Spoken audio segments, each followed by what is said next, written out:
bienvenue dans mon exposition autour de vous, Conjoncture céréalière, que c'est le même nom pour l'exposition, la performance et la publication, parce qu'à un moment donné, ben, je l'aime, le titre.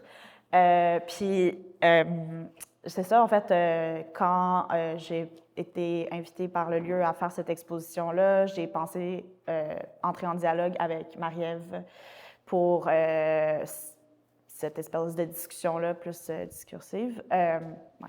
Parce que ça fait du sens. Parce que ça fait vraiment du sens, puis ce que vous allez comprendre dans notre discussion, c'est que, en fait, on se connaît très peu, mais on a les deux travaillé sur des projets en art visuel qui ont des recherches ancrées dans les mêmes parties de l'histoire. Puis, donc, l'exposition que vous voyez autour de vous, j'ai fait, c'est une partie de l'exposition de ma fin de maîtrise à l'Université Concordia. Puis j'ai réalisé beaucoup de recherches sur l'histoire de la sorcellerie en lien avec ses racines dans la ruralité puis l'agriculture. Donc, d'où le titre. Fait que c'est comme question pour moi à la fois de la sorcellerie et des forces obscures, démoniques qui étaient prises en grippe à l'époque médiévale, mais aussi de comment tout ça se manifeste dans les matérialités, puis les objets, la céréale, la bière, le pain, et évidemment toutes les coutumes, puis le folklore qui est né de la peur du manque, là, puis la peur d'attaque de sorcières. T'sais. Fait que c'est un peu, dans le fond, le pourquoi de la conjoncture et des conjonctures, en fait, c'est que pour moi, c'est un peu comme tout est dans tout, puis les sorcières étaient à une certaine époque surtout issues de la paysannerie, puis de régions rurales, puis donc, pour moi, c'est la céréale qui est au centre de beaucoup de ces choses, et plus spécifiquement, aujourd'hui, peut-être qu'on va s'attarder un petit peu plus à la bière, mais à voir. Puis pour le contexte aussi, ben c'est ça. Je suis artiste visuelle et performeuse. Fait que pour moi, c'est un peu les deux, tout le temps en dialogue. Et voilà. Donc pour moi, c'était juste de aussi entrer en contact plus précisément avec ta pratique, qui est différente de la mienne, mais tu sais, de comprendre pourquoi deux artistes se seraient intéressés spécifiquement à cette histoire très nichée. Fait que je te laisse. Bien, juste pour faire peut-être un petit portrait très rapide, ma pratique se situe plus dans l'installation multimédia. Donc, j'utilise vraiment des techniques très différentes d'un projet à l'autre. Je me torture à essayer d'apprendre des nouvelles techniques à chaque fois ou des nouveaux logiciels. Mais je brasse de la bière aussi. Et puis, j'aime la fermentation. Et puis, j'ai eu un jardin pendant plusieurs années où je faisais pousser mon propre houblon. Et en fait, c'est parti d'une expérience. J'ai habité en Allemagne pendant longtemps. Mais la bière, là où j'habitais, était toute pareille. C'était tout le temps de la Pilsner. Puis, je n'étais pas très satisfaite de la variété parce qu'il n'y en avait pas vraiment. Donc, j'ai commencé à brasser ma propre bière parce que je m'ennuyais de la bière du Québec. Vraiment. Oui, exact. J'ai toujours été fan de ce breuvage pour le goût, pour les différentes nuances qu'on peut y retrouver. Et puis, j'étais pas dans l'espèce de... J'avais jamais réfléchi au fait que moi, je pouvais aussi peut-être brasser de la bière. Il y avait plein de mes amis de gars qui brassaient de la bière, puis je trouvais ça normal. Puis finalement, c'est rendu en Allemagne, quand j'étais comme un peu en manque d'une bière qui était bien houblonnée, que j'ai commencé à brasser ma propre bière, faire pousser mon propre houblon, me concentrer sur cette collaboration-là avec les levures et puis voir qu'est-ce que ça peut donner, puis comment ça peut être aussi, parce que c'est pas industriel quand on le fait à la maison, toutes les nuances qu'on peut aller chercher, les batchs qu'on peut perdre aussi parce qu'on fait un peu n'importe quoi des fois au début, mais c'est fascinant. Et c'est à cause de cette expérience-là qu'on m'a demandé en 2019, de faire un projet d'exposition dans une ancienne brasserie, une brasserie qui datait du Moyen Âge, à Halle, en Sachsen-Anhalt, en Allemagne, près de Leipzig, là où j'habitais. C'est une ruine, carrément. C'est pas un white cube, il n'y a pas de mur blanc, c'est des murs à découvert, il y a des courants d'air. C'était pas c'était un contexte très off-space, mais j'aimais beaucoup le défi. Puis c'était une occasion pour moi, justement, de faire une recherche un peu plus approfondie sur mon rôle à moi en tant que personne qui brasse de la bière dans l'histoire. J'ai voulu regarder en arrière. Ça a été pour moi super intéressant de découvrir que finalement, des femmes ont brassé de la bière pendant des milliers d'années avant qu'elles se fassent tasser de là dans la période de l'Inquisition, justement, où il y a eu beaucoup de... J'imagine que tu as dû aussi... Toutes tes recherches doivent être super similaires dans ce que tu as trouvé, mais la période de l'Inquisition puis la propagande qui a été faite contre les personnes qui brassaient de la bière, qui étaient majoritairement des femmes. Et là, tout d'un coup, ça a pris du sens de pourquoi je faisais de la bière, puis comment ça, je me sentais bien là-dedans. Je trouvais, OK, cool. J'ai fait un projet, justement, qui était pour cette exposition-là, mais qui a commencé avec une résidence à Stuttgart, une web residency, où est-ce que j'ai développé un projet web qui s'appelle brewingsymbioticcare.de. C'est encore online, si jamais vous voulez aller voir. C'est comme un monde 3D, une espèce de brasserie futuro, un peu un univers un peu organique, mais sorcière. En tout cas, il y a tout ça basé sur l'hymne à Ninkasi, entre autres. Là, j'espère que j'en dis pas trop, mais la bière, l'hymne à Ninkasi, la déesse de la bière sumérienne. Non, pas vrai. OK. Bon. C'est malade. Pardon. Oups. Ah, c'est à cause que... Oui, je ne sais pas si c'est plus haut. OK, on va y arriver. Si je m'agite trop, tu recommences, il n'y a pas de problème. Ça se pourrait que ça recommence. Non.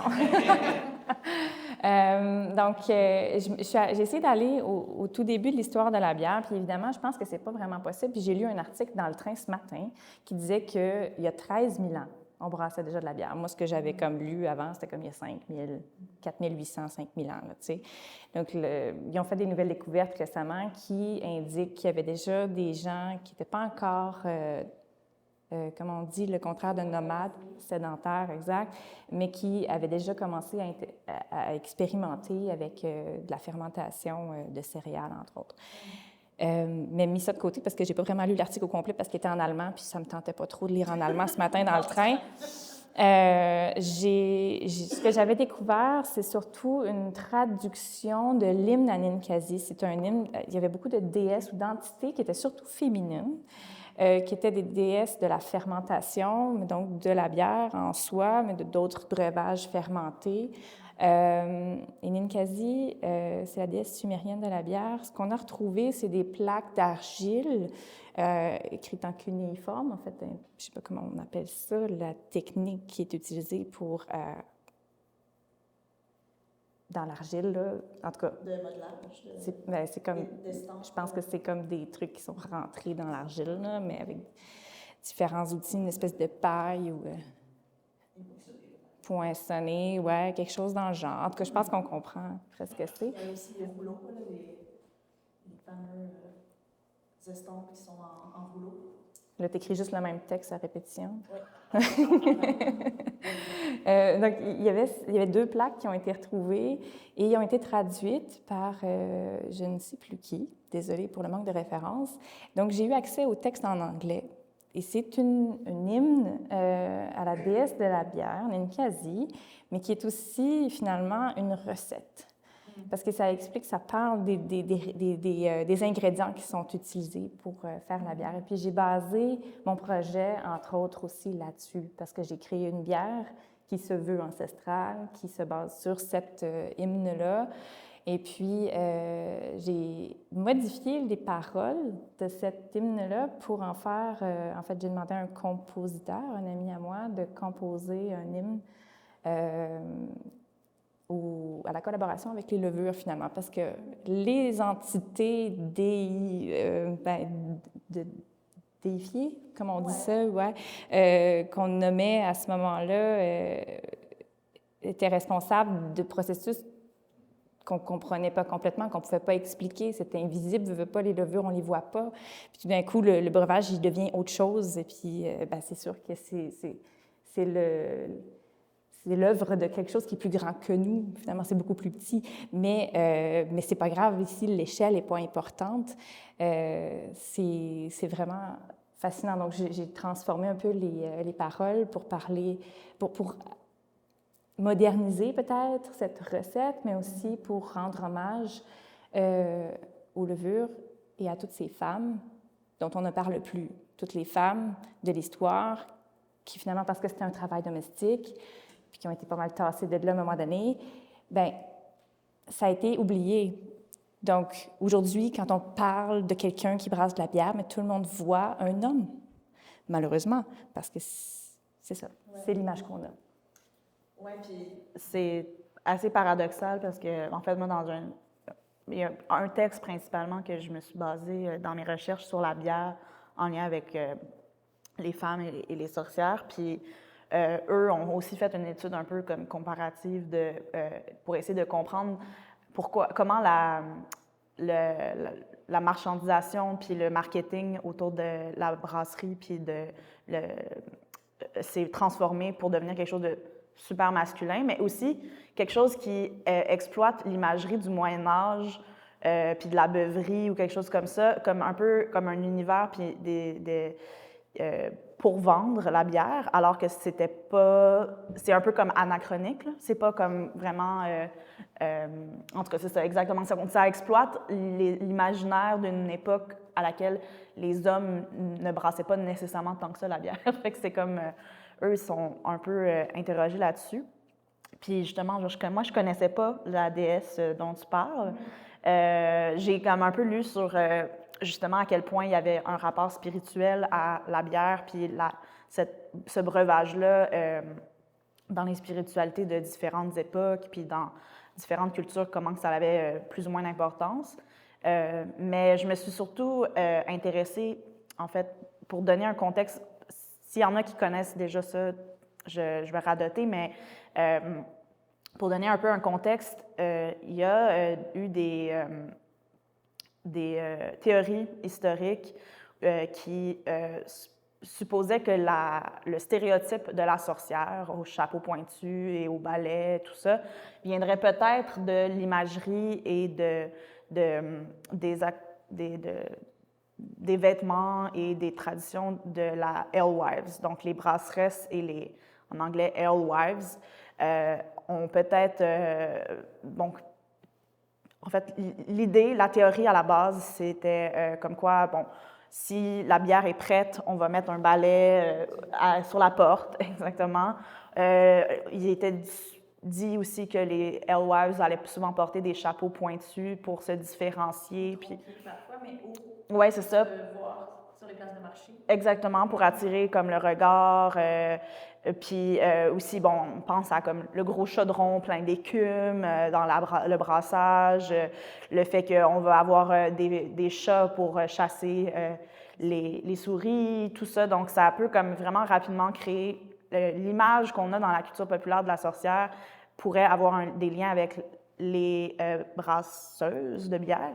Et puis attention, parce qu'une femme qui vend sa bière, c'est qui est autonome financièrement, c'est dangereux. C'est dangereux. Personne aussi qui s'y connaît en plantes et puis C'est ça, exactement. C'est ingrédients pour faire des breuvages qui enivrent, donc des espèces de potions dangereuses. C'était facile de faire la propagande pour les tasser de là, finalement. Exactement, puis surtout que c'était comme un peu associé à des mauvaises mœurs, même si c'était un service rendu à la communauté locale. Puis, donc, c'est ça. Moi, je suis tombée sur cette théorie-là qui allie les brasseuses aux sorcières. Puis, c'était comme une révélation pour moi parce que ça venait justement un peu comme ce que je expliquais tout à l'heure, révéler à quel point les choses sont comme enchevêtrées, puis qu'il y a tout le temps comme en fait, que tout est dans tout, puis que c'est donc magique de penser. Mais je suis tombée aussi sur des historiens qui ont démenti en fait, donc, tous ces liens-là, en fait, ne seraient pas nécessairement liés à la sorcière. Ils sont présents quand même, puis on peut quand même les nourrir, puis continuer de en tout cas, moi, je pense qu'on peut quand même être attaché à ça, mais c'est des théories qui ont été comme démenties, puis en fait, bon, c'est un peu comme un hasard, puis que la sorcière avec le chapeau pointu, puis un balai, ça serait venu plus tard, en fait. Donc, pas à la même époque que les brasseuses, que les Alewives, ou plus ou moins, en tout cas. J'ai vu aussi que ça avait été, que c'était pas partagé comme hypothèse. C'est ça. Ça reste des hypothèses. Ouais, c'est ça. Dans le sens que l'autre. Donc, je suis d'accord avec C'est ça. toi. Je pense que si c'est venu plus tard, surtout, on ne peut pas vraiment renier le fait que ça aurait peut-être pu influencer cette iconographie-là. Exact. Oui, c'est ça. Fait que moi, c'était un peu ça qui m'a attirée vers la bière, mais aussi à cause d'une recherche plus sur les cultures céréalières. Mais en fait, ce que je trouvais super intéressant, puis qui est comme d'ailleurs présent dans cette œuvre-là spécifiquement, c'est aussi cette méfiance-là envers les levures, puis le processus de fermentation. Ce que tu racontais, c'est qu'il y avait vraiment une mystification une compréhension scientifique de ces phénomènes-là était comme très limitée pour la population et même pour les scientifiques de l'époque. Fait que ça devenait comme quelque chose dont on se méfiait, même si on en faisait on en avait une grande consommation, mais on s'en méfiait. Puis moi, c'est ce rapport-là que je trouve super intéressant. C'est aussi le lien entre la méfiance de forces obscures et de sortilèges et comment ça peut se transférer dans la boisson puis se disséminer dans la population. Puis c'est le même principe avec, par exemple, les pains ou les aliments contaminés. Il y a comme un peu comme une propagation qui est faite, puis on cherche à jeter le blâme, tu sais. Puis c'est un peu tous les mêmes procédés, puis le même processus de dissémination qu'il y a dans beaucoup des sortilèges ou des attaques qu'on redoute de la part des sorcières. Oui, mais j'ai l'impression en même temps que les bières qui étaient, par exemple, pas très alcoolisées, toute la famille en buvait. Parce que c'est pas nécessairement partout où on avait une eau qui était filtrée ou qui était sécuritaire à boire. Donc, on s'est vite rendu compte que c'était plus sécuritaire de boire un liquide qui était fermenté que de boire l'eau à laquelle on avait accès, tout dépendant du contexte environnemental dans lequel on évoluait. Donc, c'était aussi une pratique de soins, d'une certaine manière, qui était très domestique, comme on a dit tantôt, qui était ancrée dans la famille. Souvent, la mère allait... la fille allait hériter de sa mère, de son kit de brasseresse, là, tu sais, et puis ça allait se passer surtout de mère en fille comme ça. Et puis, en Angleterre, en tout cas, dans le temps, ça a pris du temps avant qu'on inclue le houblon dans la pratique du brassage de la bière. Le houblon qui a des fonctions aseptisantes qui permettaient à la bière de se conserver plus longtemps. Pendant très longtemps, la bière n'était pas houblonnée et donc elle se conservait vraiment pas si longtemps que ça. Puis on peut s'imaginer qu'il n'y avait pas vraiment de fridge, là. Fait que quand la bière était prête puis qu'il y en avait des surplus, tu sais, on fait une batch à la maison, mais il y en a trop. Bien, on invitait, c'est là qu'on sortait le balai au-dessus de la porte, entre autres. En Angleterre, on ne faisait pas ça partout, là. Là, on parle vraiment juste de l'Angleterre. Pour annoncer que la bière était prête. Fait que les premiers pubs, les premières brasseries, bien, c'était finalement des endroits privés, des endroits, des maisons de fermières qui ouvraient leurs portes pour, justement, bien, on ne veut pas la gaspiller, cette bière-là, venez en boire. Et puis, voilà. C'est intéressant quand même. Oui, c'est intéressant. J'ai l'impression qu'on pourrait comme en parler vraiment longtemps de tous les détails comme historiques qui viennent comme soutenir ça.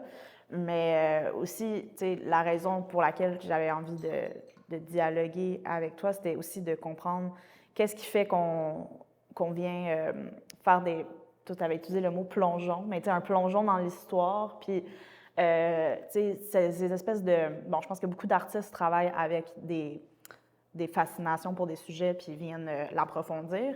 Mais par rapport au passé puis à l'histoire spécifiquement, puis venir comme un peu décortiquer des passages de l'histoire qui sont un peu plus difficiles à comprendre parce que c'est pas une histoire qui est tant enseignée. Puis, donc, pour moi, c'était intéressant de voir d'autres artistes s'intéresser au même sujet, puis prendre ces pas ces matériaux-là, mais la source de l'histoire comme point de départ dans la création. Fait que je ne sais pas si tu avais comme envie de un peu parler de, pour toi, comment ça se manifeste ce passage-là des faits ou des textes aux œuvres ou à ton processus, je ne sais pas.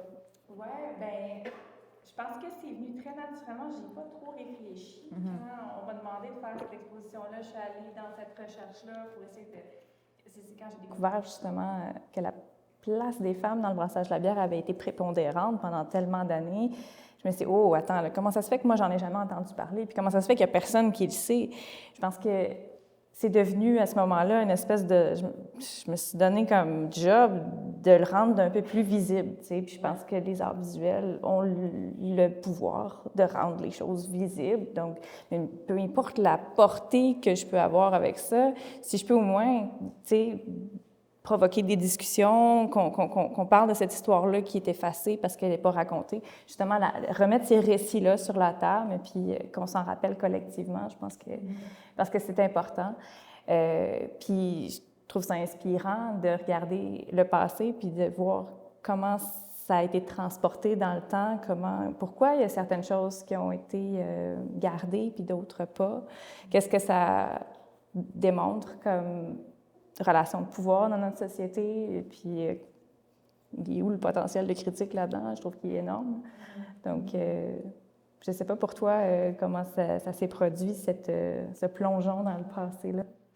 Bien, tu sais, pour moi, c'est venu comme plus au compte-gouttes au départ, tu sais, à travers différents sujets, tu sais, comme tu avais comme j'ai beaucoup travaillé sur l'agriculture, plus au départ, puis à l'horticulture. Puis c'est comme ça que ça a comme tranquillement été vraiment évident pour moi que c'était également lié à la sorcellerie, tu sais, puis que c'était, dans le fond, ce nouvel intérêt que j'avais envers plus les plantes, évidemment, mais l'agriculture, puis comprendre les procédés agricoles, n'était pas étrangère à cette autre fascination que j'avais pour les sorcières, puis que c'était vraiment lié historiquement. Fait que c'est ce qui m'a un peu amené à développer plus de connaissances là-dessus. Mais je dirais que pour moi, il y a comme un processus plus comme intuitif ou aussi comme performeuse. J'ai des objets ou des gestes ou des matières qui m'interpellent puis qui deviennent comme vraiment importantes puis symboliques pour moi. Puis que je parle de comme un peu un sentiment de comme affiliation à ces objets-là ou à ces trucs-là. Puis, tu sais, comme le pain, ça en fait partie. Ça fait comme un moment que je travaille avec le pain. Puis, je deviens comme un peu obsédée avec le pain. Je prends plein de photos de pain, puis des trucs comme ça. Puis, puis à cause de ça, bien, ça devient comme, tu sais, important d'en apprendre plus, tu sais. Puis de comprendre comment... C'est ça, tout est lié à tout. Là. Je reviens un peu encore à ça, mais... Donc, c'est un peu comme une collaboration aussi avec des objets, puis dans mon travail, je parle beaucoup de comme un peu des processus de comme projection sur les objets aussi qui se rapprochent un peu comme plus de peut-être de pratiques anthropomorphiques ou animistes, où est-ce que comme en fait pour moi c'est comme le pain c'est la sœur là, de la sorcière, c'est comme c'est son sœur ou bien comme je leur invente un peu des dialogues dans ma pratique là quelque part, c'est comme si dans l'histoire comme ou scientifiquement il y a des faits qui peuvent expliquer les liens entre tous ces objets ou ces matières-là. Puis c'est ce que j'ai essayé de comme tisser textuellement, tu sais, ou dans mon exposition, mais de manière plus intuitive, je suis comme ça, c'est eux ils se parlent, tu sais, puis c'est comme plus c'est plus un rapport de comme genre je sais pas, de sororité entre les roches puis les pins puis le bronze puis les balais, tu sais, puis c'est plus de même que je le comme vis, mais après ça c'est intéressant de faire l'exercice de comme chercher puis se le prouver puis comprendre plus en tout cas, plus rationnellement qu'est-ce qu'est-ce qui fait que c'est lié pour vrai, là, tu sais. Je sais pas, quand tu as dit que le pain, c'était comme la sœur, la sorcière, ça m'a fait penser au vieux mot qu'on utilise pour le pain en allemand, c'est Leib. Puis Leib, c'est le corps. C'est un vieux mot pour nommer le corps, the body. C'est comme un body of bread, là, tu sais. Oui. C'est quand même intéressant. Est-ce que c'est aussi religieux, le corps? Ouais, je sais pas. C'est une bonne question. Là, ça, c'est ce que je me pose. Est-ce que c'est pas nécessairement très chrétien en Allemagne, hein? Mais est-ce que dans l'Église protestante, il y a la même idée? Ça se pourrait? Oui. Probablement. C'est ça. Mais oui, le pain corps, c'est ça, en tout cas. Mais c'est aussi la ressemblance aussi matérielle entre comme différents matériaux qui peuvent, tu sais, en tout cas, se répondre, là, comme si je dis pain, roche, une roche ressemble à un pain ressemble à une roche. Ces choses comme ça m'intéresse aussi parce que j'ai l'impression que c'est comme des dialogues, comme, je sais pas, des trucs qui sont dans le non-dit. En tout cas, est-ce que le pain peut pétrifier, puis on peut le retrouver dans des millions d'années, genre? Ça arrive-tu, ça? Parce que je sais que le bois, où il y a certaines matières qui pétrifient puis qui peuvent être retrouvées. Est-ce qu'on a des exemples? Oui, justement, dans mon livre, j'ai une des images, c'est un pain qui a été retrouvé à Pompéi. Mais c'est justement à cause du processus de l'éruption volcanique qui a sédimenté le pain. C'est comme un pain ancien qui est comme vieux, un pain romain, un ancien pain romain qui a été retrouvé complètement comme calciné, puis c'est comme dans les archives archéologiques, là. Puis c'est ça, puis c'est un pain romain un peu comme ça, là, c'est plus comme une galette avec des séparations, puis qui était comme estampé aussi. Oui, c'est ça, il y a le texte, là. Oui, c'est ça. Le pain, je le vois, là, ouais. avec une espèce d'étoile, comme une brioche un peu. Oui, c'est ça. C'est comme le pain romain, c'était plus comme ce genre de galette-là, pré-portionnée. Fait que c'est ça qu'ils ont trouvé à Pompéi. Puis ça, je trouve ça très intéressant aussi de penser que ça devient comme une archive qui était comme faite pour être... une archive. C'est inattendu quand même. C'est pas un fossile, mais on part d'une denrée qui est hautement périssable à quelque chose qui va se préserver à tout jamais. Oui, c'est fascinant, ça. Ouais. D'ailleurs, le pain, je me demande depuis une couple de jours si les souris viennent le manger ou pas. Y a-t-il des souris au lieu? Il y a plein de trappes, si vous voulez savoir, il y a plein de trappes en sous-sol, mais depuis 3 ans, j'ai pas beaucoup de bonnes souris. Donc, ça prendrait un petit jardin. Oui, c'est toujours une bonne solution. Si je peux me permettre, je trouvais super intéressant, en fait, que vous parliez du rapport à l'histoire. Puis, c'est déjà une question que j'avais formulée auparavant, mais quel est votre rapport avec ce matériel-là? Est-ce que c'est une tentative de fidélité, un espace d'inspiration, ou vous permettez d'être un tremplin vers l'immigration, ou vous avez plus un rapport de communautarisme? Parce que, quand tu parlais de l'Émile-Cassie, cette traduction-là en anglais est déjà une forme de trahison, puis en plus, tu t'es permis de... Non, je parle peut-être déjà pas justement de quelque chose de complètement exact. En tout cas, c'est ce au quoi j'ai accès qui est le plus exact, disons, qui a été fait dans un contexte scientifique. Donc, j'imagine qu'il y a probablement des chances que ce soit proche de ce que c'était à la base, mais j'ai aucun désir de scotcher à l'histoire exacte parce qu'en soi, j'ai l'impression que c'est ce que j'ai comme liberté en tant qu'artiste, d'aller ailleurs, de faire des liens avec aujourd'hui, de faire des ponts finalement entre les époques, parce que de toute façon, je suis qui, moi, pour prétendre savoir ce qui se passait dans ce temps-là. J'ai accès aux informations auxquelles j'ai accès. Après, je n'étais pas dans un contexte institutionnel, académique. Quand j'ai fait cette recherche-là, je l'ai fait de manière...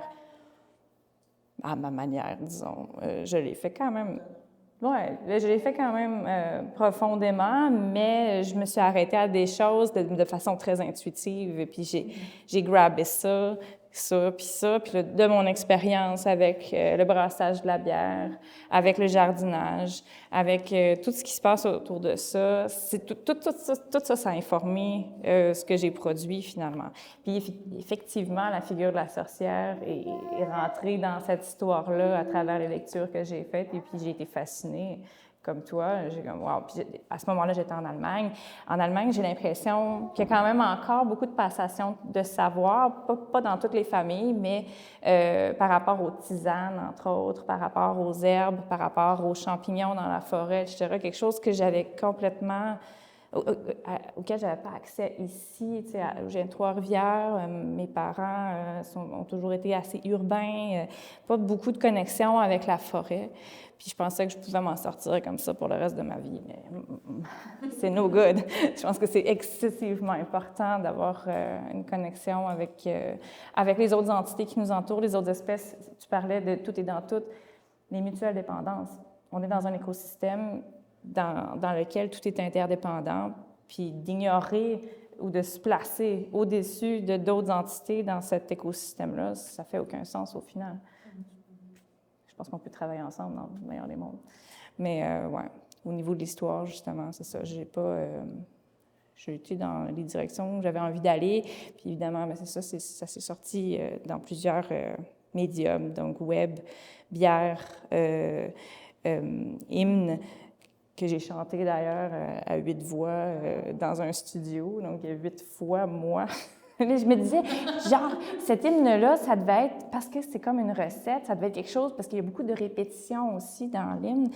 Ça s'appelle « Born of the Flowing Water ». Tu sais, l'eau, c'est quand même le véhicule, c'est l'ingrédient principal de la bière. Je trouvais ça magnifique. En tout cas, je me disais, les femmes devaient chanter ça ensemble, en brassant. Ça devait être aussi une partie de la passation du savoir d'une génération à l'autre ou entre... Un peu comme un conte, là, aussi, une tradition orale, d'apprendre le chant puis de le chanter juste par plaisir. Mais là, tu t'en souviens pour perpétrer la tradition plus tard, tout ça. Ouais. Ouais. Puis ben, pour répondre à ta question, ben moi aussi, c'est un rapport plus intuitif, là, puis je pense que c'est un peu à la fois comme un privilège d'être artiste pour pouvoir s'intéresser de manière plus souple à certains champs disciplinaires, mais d'un autre côté, c'est très... je trouve que c'est... Pour moi, en tout cas, je trouve ça très ingrat, parce que c'est un peu comme... bon, t'écris ou tu réfléchis à des sujets historiques ou sociopolitiques, puis pour moi, une compréhension plus savante de ces sujets-là est comme quand même importante, puis j'essaie de pas parler tout le temps à travers mon chapeau, puis d'être capable de comme, tu sais, défendre mon point, là, tu sais, puis d'avoir des savoirs qui vont au-delà de quelques articles, puis que, tu sais, justement, tu sais, j'aurais pas, si je m'étais pas attardée plus sérieusement à ça, j'aurais encore pensé que c'était vrai que les sorcières, c'était à cause que c'était des brasseuses, tu sais. Fait que je trouve ça ingrat parce qu'on est comme jamais vraiment dans une posture qui est disciplinaire ou est-ce qu'on est comme dans une, je sais pas, une confiance professionnelle des savoirs, tu sais. Mais en même temps, ça permet de faire un mix de différents mais peut-être, champs. Peut-être que c'est pas ça le but non plus, tu sais, d'être... Non, c'est ça. Non. Peut-être que c'est justement de démarrer une discussion, une réflexion collectivement autour du sujet. Tout à fait. Oui, mais tu sais, quand je parle de quelque chose qui est comme ingrat, c'est aussi parce que comme quand on est fasciné par l'histoire puis qu'on veut approfondir les sujets, on découvre tranquillement à quel point c'est sans fond, là, puis que comme on peut pas aller au bout d'une compréhension, tu sais, je veux dire, j'aurais aimé ça pouvoir faire un doctorat puis un post-doctorat juste sur ça, là, mais ça l'aurait, en même temps, je veux-tu? Non, tu sais, comme, c'est un peu comme, c'est ça, c'est juste que ça pourrait être infini. Fait que c'est ça que je trouve difficile, c'est le sentiment que le savoir nous échappe tout le temps, tu sais. Surtout l'histoire, parce qu'il y a plein de pertes d'informations en cours de route. Mais en même temps, c'est de, comme, je pense, apprendre tranquillement comme artiste à comme plus assumer puis revendiquer une approche qui est comme approximative puis qui est comme intuitive ou qui est comme pseudo-scientifique, puis juste de le nommer puis de le dire que c'est comme un... En fait, bon, ça fait partie du processus, mais après ça, on est quand même dans un domaine où c'est les œuvres là, que les gens veulent voir, puis c'est nos pratiques matérielles et performatives au-delà de toutes les recherches, tu sais. Mais les méthodes spéculatives, entre autres, moi, la science-fiction féministe informe beaucoup mon travail depuis déjà au moins une dizaine d'années. Et puis, je trouve que c'est un outil souvent qui est très adéquat pour changer de perspective, pour regarder un sujet, une époque, un contexte d'un autre œil, essayer d'imaginer un contexte différent. Puis, quand on parle de l'histoire passée, parce que souvent la science-fiction est comme orientée vers le futur, mais quand on parle de l'histoire passée, il y a des courants comme l'afrofuturisme, tu sais, avec Sun Ra, qui s'est expliqué finalement la position très défavorable de plusieurs minorités en s'inventant un passé alternatif. Ça, je trouve ça magnifique. Je pense que dans notre milieu, on a un pouvoir d'imaginer des passés comme des futurs différents pour justement s'expliquer des choses ou pour essayer de comprendre comment on pourrait vivre autrement aussi. Oui, c'est super intéressant. Mettre en lumière des relations de pouvoir. Oui, c'est ça. Fait que pour toi, c'est comme ça que tu entrevois l'idée d'un rapport spéculatif à l'histoire ou aux temporalités. Oui. Ouais. Oui, carrément.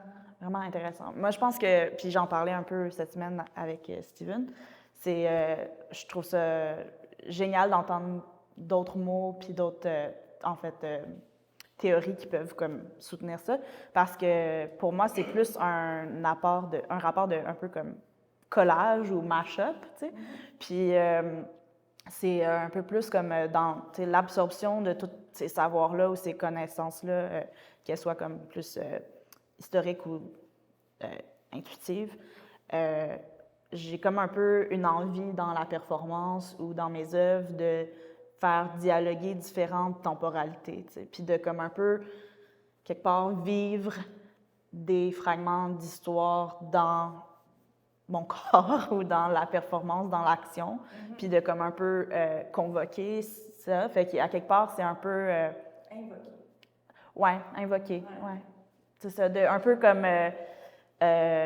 tu sais, en tout cas, je sais pas, une de mes hypothèses pour des créations futures, c'est de comme aussi parler d'une forme de possession, pas dans le mauvais sens du terme, mais comme une possession volontaire, là, qui est comme plus, ouais, consentante, tu sais, qui est comme de convoquer justement des fragments du passé ou des histoires ou même des individus dans l'action en temps présent. T'sais. Puis c'est un peu comme... Bien, ça, c'est une hypothèse. Y a-t-il des personnages sur lesquels tu as lu pendant ta recherche que j'aimerais... Qui seraient des bons candidats pour ce genre de possession?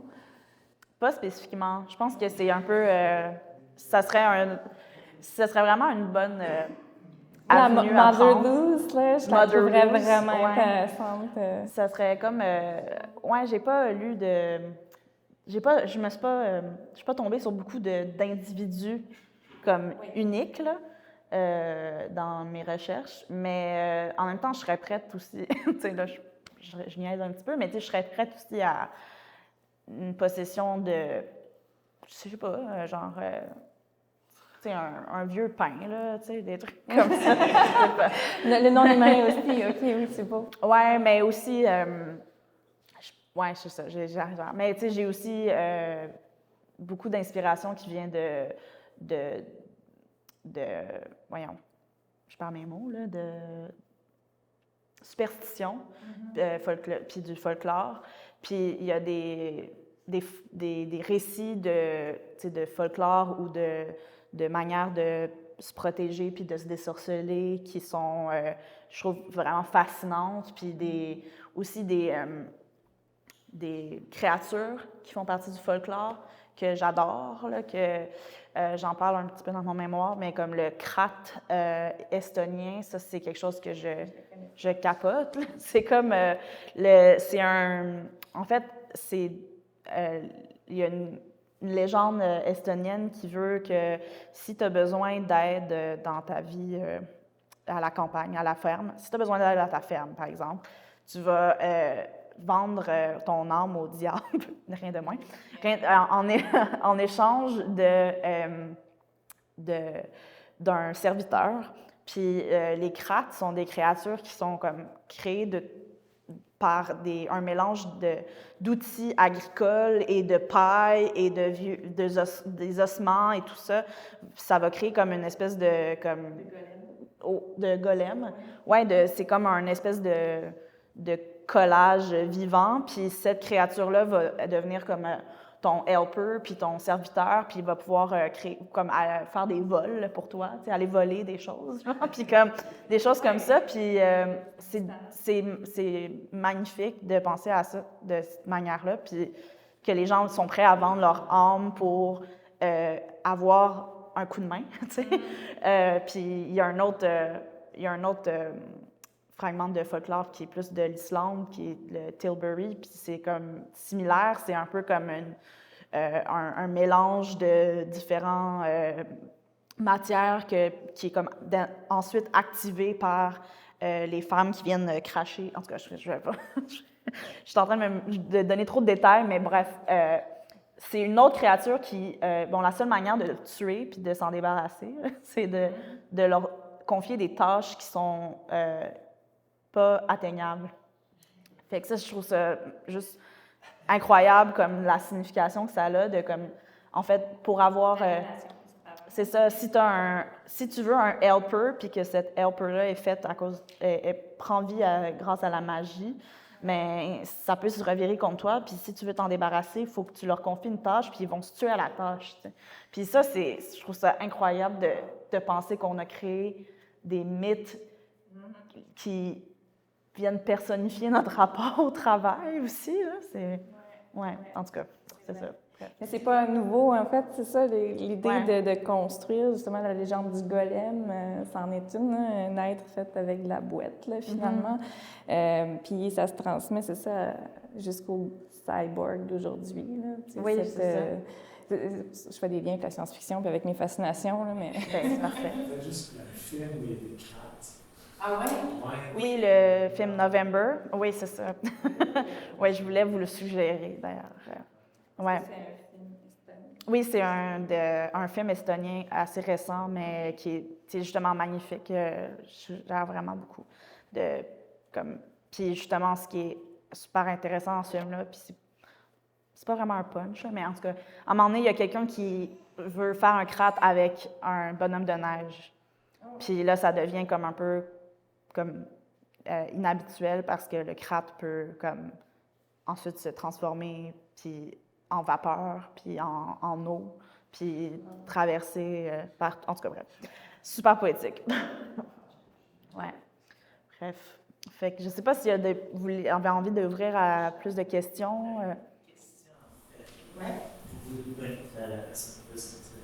Parce qu'en fait, je trouve ça vraiment intéressant que les deux, vous avez fait des recherches là-dessus. Je trouve ça plus fascinant. Parce que je suis peut-être niveau bière, mais moi, niveau rapport de bière associée.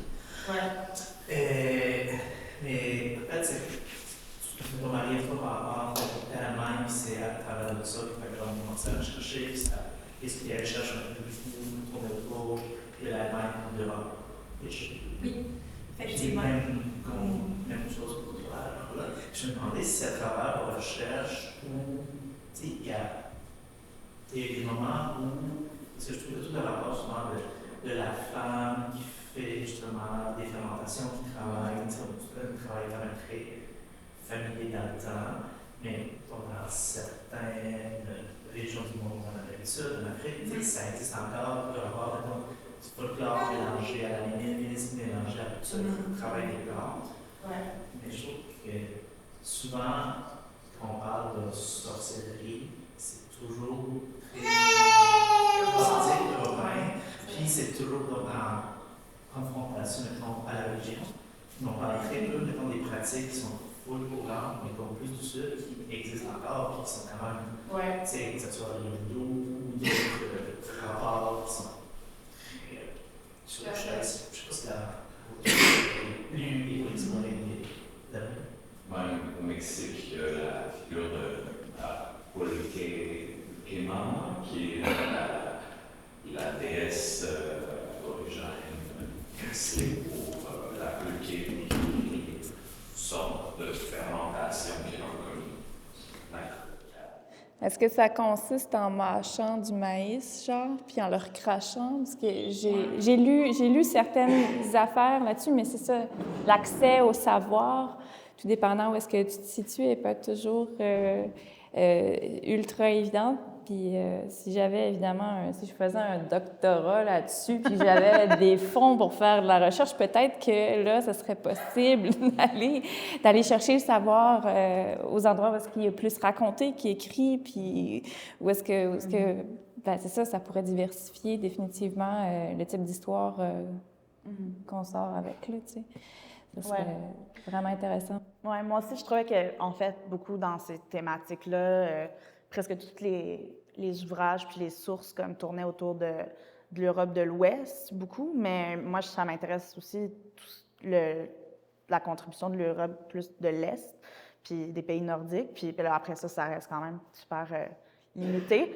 Puis c'est aussi intéressant, je trouve, de comprendre ces racines-là parce qu'on en a hérité dans les pays coloniaux qu'on habite. T'sais. Fait que c'est un peu comme aussi, juste la transmission entre comme les chasses aux sorcières médiévales puis ce qui a été vécu à Salem dans ces cas-là. C'est comme l'espèce de traduction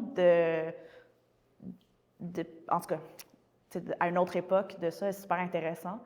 Mais moi, j'aimerais ça aussi comme apprendre plus, de mettre plus aussi en relief comme les traditions autochtones locales, en lien, parce que justement, il y a un rapport à l'animisme puis aux spiritualités qui sont pas un usage des mêmes terminologies que je trouve comme quand même importante de venir distinguer parce que on a comme une compréhension vraiment limitée de ces spiritualités-là.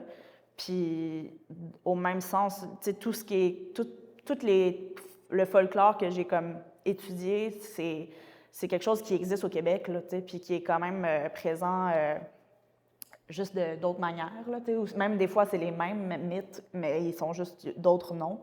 Puis, fait que ça répond moyennement à ta question, mais il y a comme un truc de, justement, moi, je trouve que c'était très limité puis eurocentrique comme recherche, mais je trouve que même au niveau local, ici, il y a comme tout un champ de recherche comme que j'ai pas du tout abordé. Là. Puis il y en a là, des folkloristes québécois. Puis, ouais, en tout cas, je pense que j'avais peut-être un petit peu peur de me relancer là-dedans parce qu'il y a comme un autre rapport au nationalisme, là, entre autres, puis tout ça par rapport aux légendes locales. Mais en tout cas, bref, plus à voir. Puis aussi, quand on parle des sorcières, puis de la magie, puis aussi des chasses aux sorcières, bien, en tout cas, je suis vraiment loin d'être une référence, mais quand les gens me posent des questions là-dessus, puis justement, les étudiants l'autre jour, de demander un peu comme à quel point c'est souvent des hommes versus des femmes, ou bien est-ce que ça subsiste encore aujourd'hui, tout ça, c'est comme, bien, ça va dépendre tellement des régions du monde, puis des cultures, puis des différentes spiritualités, comme il y a effectivement plein de parties du monde où c'était plus des sorciers que des sorcières, tu sais,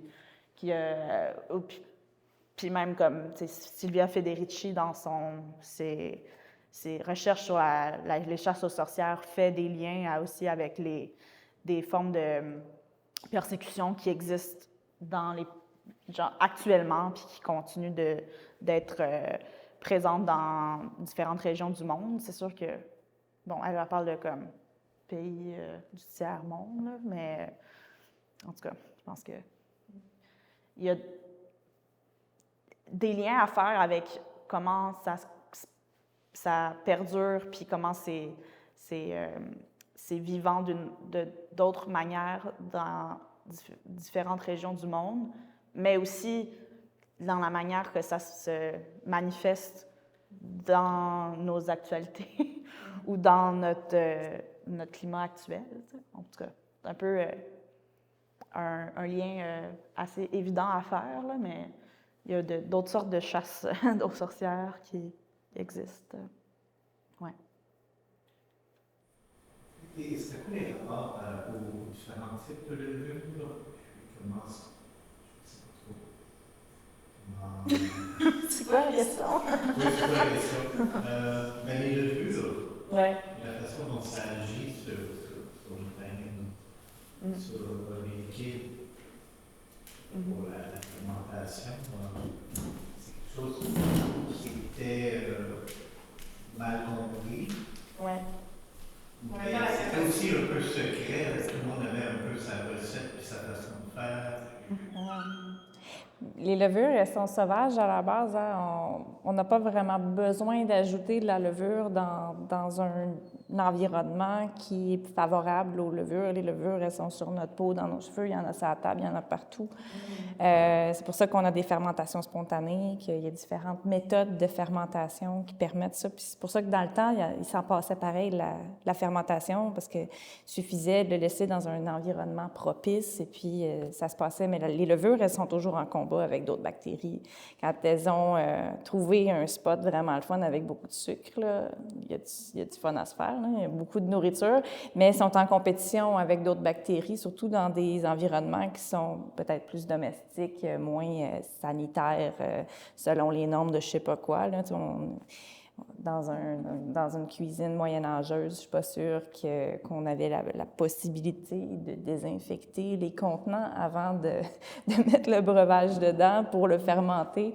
Aujourd'hui, on peut le faire parce qu'on sait très bien que ça va donner un bon coup de main à la levure puis qu'on va avoir un peu plus de contrôle sur ce qui va se produire par la suite. On a plus de chances d'avoir un breuvage qui va être bon à boire parce qu'on cherche aussi à avoir ce plaisir-là de déguster quelque chose qui nous plaît.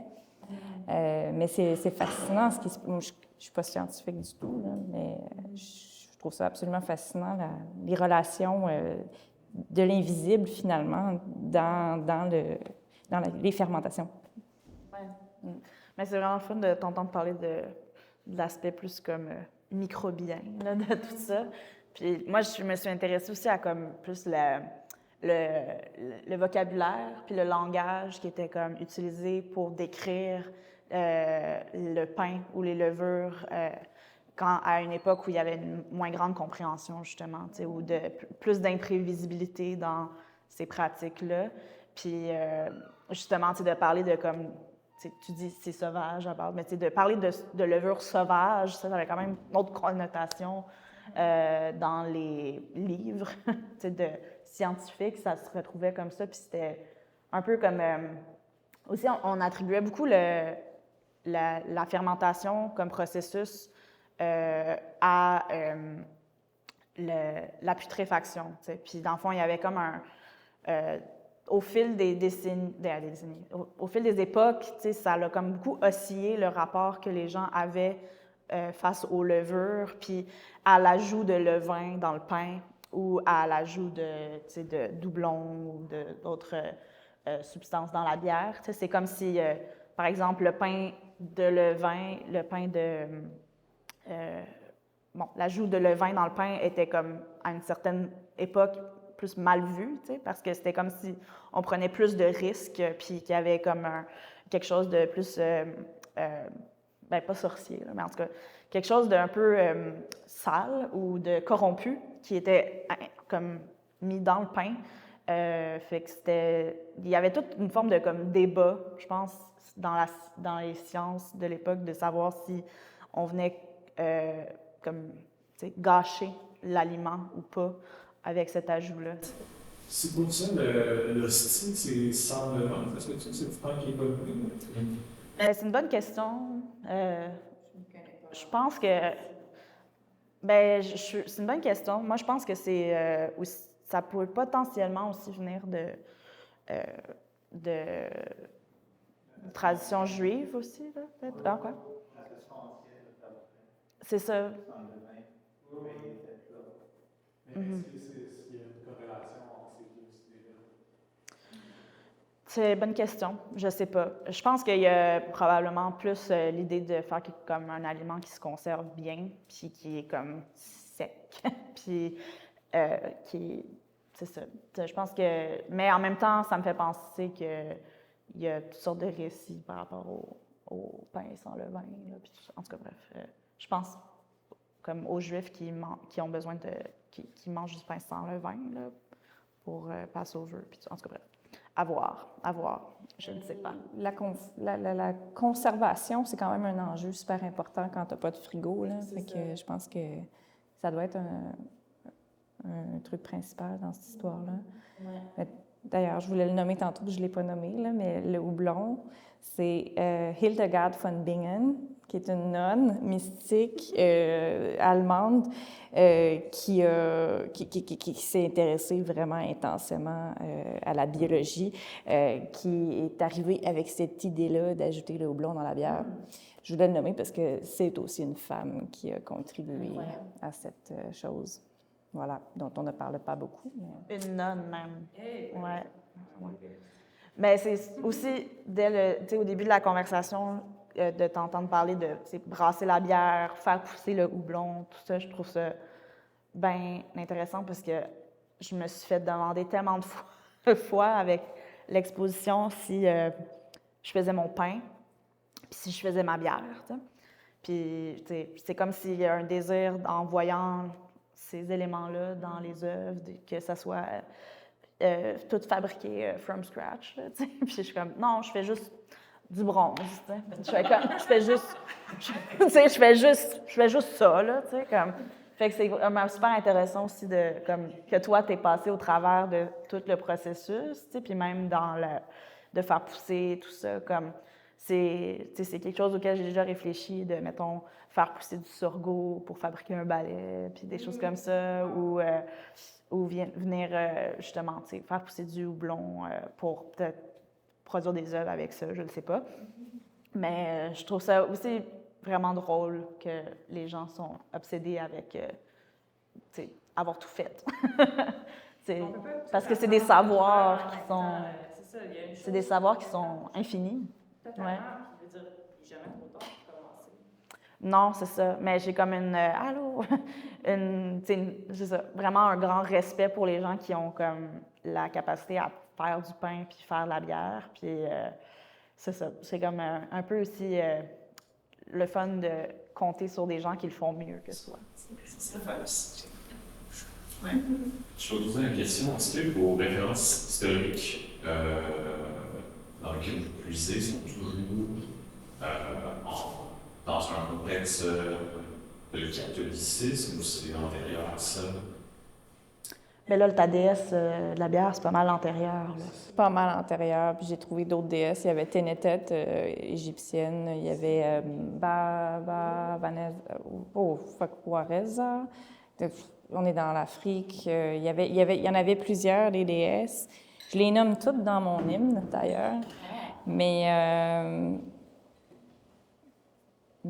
c'est pas tous les projets non plus qui me font me plonger dans le passé, dans des références historiques nécessairement. Donc, c'est ce que je répondrais à ta question. Bien, tu sais, ça m'a fait penser à ça aussi, ce que tu posais comme question, le lien avec la religion. Puis, tu sais, bien, en tout cas, vu que pour mon projet, j'ai eu à rédiger un mémoire qui accompagnait tout ça, bien, c'est un peu comme, je me suis posé la question du rôle de la religion là-dedans, mais pour moi, c'était comme un peu, j'en ai parlé à différents moments dans il y a comme ces œuvres-là qui sont un peu en référence à des écussons de pèlerinage. Puis donc, ça m'a intéressé de comprendre le rapport que les personnes qui ont la foi avaient aux objets, puis les objets qui avaient un pouvoir un peu plus de magique ou de protection, tout ça. Mais j'ai un peu essayé de m'éloigner des genres de dualité qu'il y avait dans les récits sur les sorcières. Tu sais, j'ai un peu l'impression que c'est comme assez documenté puis assez comme connu, surtout des féministes, là, de comme le rapport de comme la misogynie envers les femmes, puis les catholiques qui voulaient faire ci puis ça, puis les inquisitions. C'est comme un peu ce rapport-là de dualité de tu sais, c'est important, puis ça fait partie de toute cette histoire-là, mais je ne m'y suis pas trop attardée. Tu sais. C'était un peu comme plus de décortiquer en tout cas, de partir un peu plus des objets puis des matières pour comprendre d'où ça vient. Puis, tu sais, par exemple, je me suis intéressée à l'Inquisition des parties rurales de l'Italie, tout ça, juste parce que c'est des textes intéressants, puis que j'en ai appris plus sur différentes pratiques rurales qui étaient perçues comme de la sorcellerie. Mais c'était comme, c'est ça, pas trop mettre d'emphase sur les mauvais religieux qui venaient brûler des sorcières, parce que ça, on le sait. C'est comme... Mais ça fait partie de la machine aussi. Ouais. À cause de la crédibilité de l'Église, c'est aussi, je pense, beaucoup ça qui a contribué à faire en sorte que l'histoire est effacée aujourd'hui. L'histoire de ces femmes-là, dont on ne connaît pas l'existence. Comme je disais tantôt, quand on pense à quelqu'un qui brasse de la bière, entre autres, on ne pense pas à une femme. Ouais. Automatiquement, là. Ouais. À moins de connaître cette histoire-là, puis quand on commence à en parler aux gens autour de nous, on se rend compte assez vite que c'est pas tant répandu. En fait, les gens ne sont pas au courant. Non, pas du tout. Ouais. Donc, merci de faire ce travail-là, parce qu'en soi... toi aussi. Non, mais je trouve ça beau. Oui, mais c'est pas mon expo, là, en ce moment. On parle de ton expo. Oui. Mais tu sais, c'est comme... c'est ça. Je pense que c'est les... On sait tous qu'il y a comme des méchants dans l'histoire, tu sais, mais c'est comme... je trouve ça aussi super intéressant, c'est quoi les peurs puis les croyances qui étaient comme internalisées par les gens. T'sais. Pas internalisées, c'est ça le mot.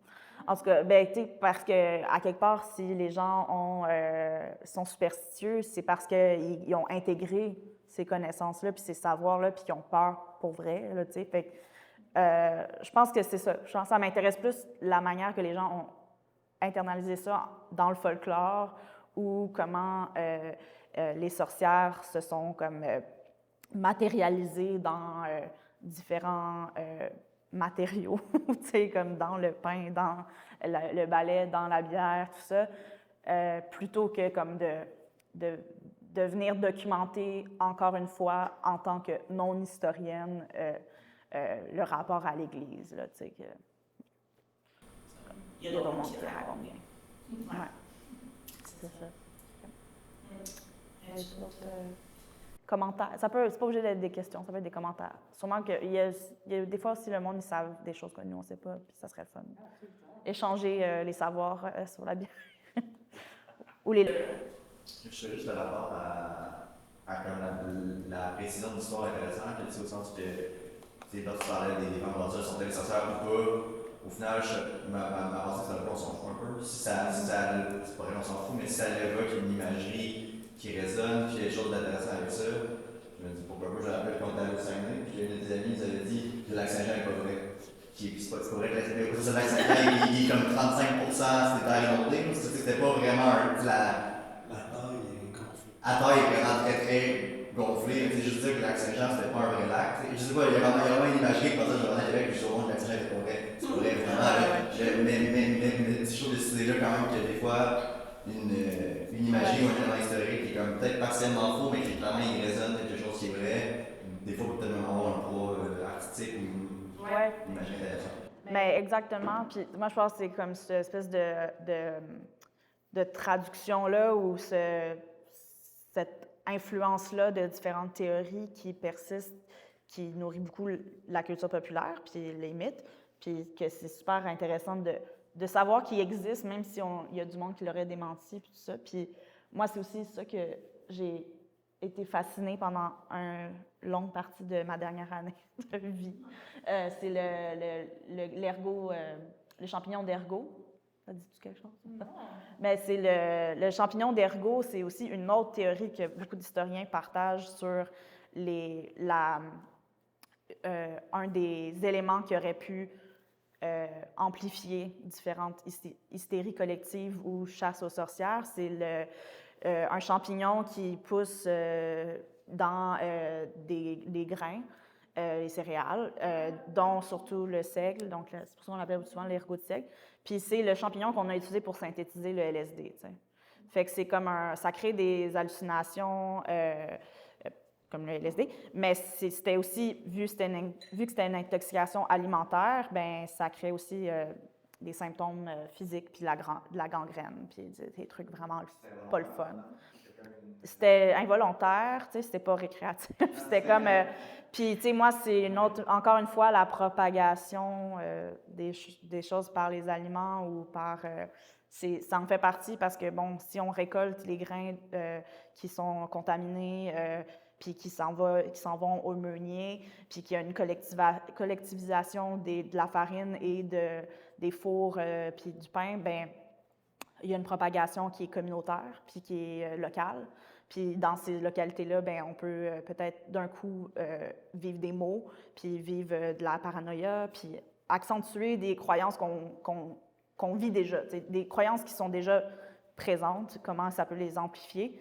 Puis c'est ça. Ça, c'est une théorie aussi qu'à un moment donné, il y a quelqu'un qui avait écrit un article là-dessus dans les années 70, puis dans une revue universitaire, puis ça a été comme rapidement démenti par des historiens spécialisés dans le cas de Salem. Mais ce qui est intéressant, c'est que ça a vraiment été populaire comme théorie, surtout parce que dans les années 70, le LSD était super populaire, tu sais, puis que c'était aussi pris en grippe puis démonisé par les autorités, c'était présent dans les médias, puis justement, ben d'autres de mes œuvres que j'avais présentées à Concordia, dans le cadre de cette exposition-là, c'était plus en lien avec ça, puis en lien aussi avec la documentation, la couverture médiatique de ça, en fait. Puis comment, dans les années 70, quand ça s'est sorti, il y avait plein de revues, genre Life, ou genre, je sais plus, là, des grosses revues vraiment populaires qui ont comme fait des articles sur comme le LSD vient d'un champignon du Moyen-Âge, puis tu sais, des choses comme ça, puis pour comme un peu venir encore plus, je sais pas, genre... Ouais, ou tu sais, oui, ça venait de démoniser encore plus la drogue, mais je pense que c'était surtout intéressant pour eux de rajouter du folklore là-dedans. Là, puis Si ça donnait la gangrène, je peux m'imaginer très bien qu'on démonise. Ouais, mais tu sais... Parce qu'on comprend pas d'où ça vient, surtout. Oui. On peut s'imaginer, ouais. Même si quelqu'un a écrit un article qui a été démenti, moi, j'ai aucune difficulté à croire que dans une communauté, on pointe la personne qui est un peu à part puis qui est weird ou qui nous dérange pour telle ou telle raison en tant que responsable de ce malaise collectif-là. Autant que, quand tu disais, tu sais, on s'en fout que ce soit des sorcières ou pas, les brasseresses, au final, ben, ils en ont sûrement brûlé des femmes qui brassaient de la bière parce qu'il y en a plusieurs, justement, qui étaient veuves ou qui étaient juste comme célibataires, puis ils avaient leur business. Ils étaient autonomes financièrement, ils dépendaient de personne, puis ça, l'Église, j'aimais bien aimé ça. Donc, j'ai aucune difficulté à croire, même si on n'est pas obligé de dire ben, toutes les brasseresses c'était des sorcières, qu'il y en avait quand même qui avaient été vues comme telles, qui avaient été perçues comme telles à ce moment-là. Mais c'est ça, c'est un peu comme, OK, c'est documenté que l'ergot existait puis que ça venait contaminer des récoltes. Fait que ça soit la cause principale d'une hystérie collective ou non, c'est sûr que ça aidait pas. Là, puis comme si la population, la grosse majorité de leur alimentation repose sur le pain, ben tu augmentes tes chances de te contaminer, puis ainsi de suite. Fait que c'est sûr que ça a été... puis en plus, évidemment, il y a d'autres liens à faire parce que l'ergot a déjà été récolté, même glané par les gens directement dans les champs pour en faire une commercialisation. Puis l'ergot était utilisé aussi pour créer pas des concoctions, là, mais des médicaments que les sages-femmes utilisaient pour créer des contractions à l'accouchement, entre autres. Fait que c'est un peu comme le fait qu'il y a eu un usage médical et des sages-femmes, encore une fois, un autre lien avec les sorcières. Oui. Mais encore là, on reste dans le spéculatif depuis tout à l'heure parce qu'on n'est pas dans l'histoire de manière professionnelle, mais plutôt intéressé de l'extérieur. Mais ce qui est intéressant, par contre, justement, de regarder de manière spéculative, puis je pense que c'est ce que plusieurs personnes font, là, même dans le domaine de l'histoire comme tel,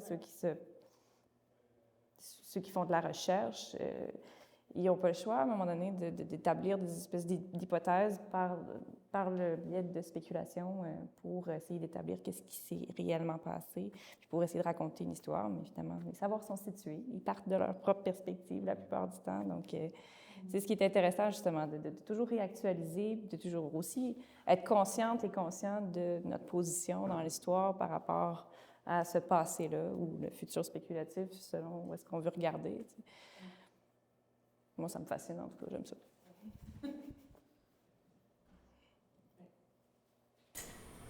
Est-ce qu'il y avait d'autres questions? On est sur le point d'arriver au 5 à 7 lancement, donc on pourrait aller ouvrir une bière. On peut poursuivre la discussion avec une bière. Ouais. Mais oui. Oui, vas-y. Ben là, c'est clair. Mais depuis que je brasse, c'est souvent là, elle m'aide à dessiner des houblons, là, puis elle m'aide à faire des étiquettes pour les bières. Et puis, elle a toujours le droit d'y goûter avant qu'elle soit fermentée. Elle aime beaucoup ça. Quand tu fais l'empâtement au départ, tu fais macérer du malt pendant longtemps, puis là, tout le sucre, ça fait comme un gros gruau vraiment sucré. Tu sais, du sucre d'orge, là, c'est ça. Fait qu'elle adore ça. Très céréalier, très, très, très sucré. De la bonne bouffe pour les levures. Merci de votre attention. Merci. Merci.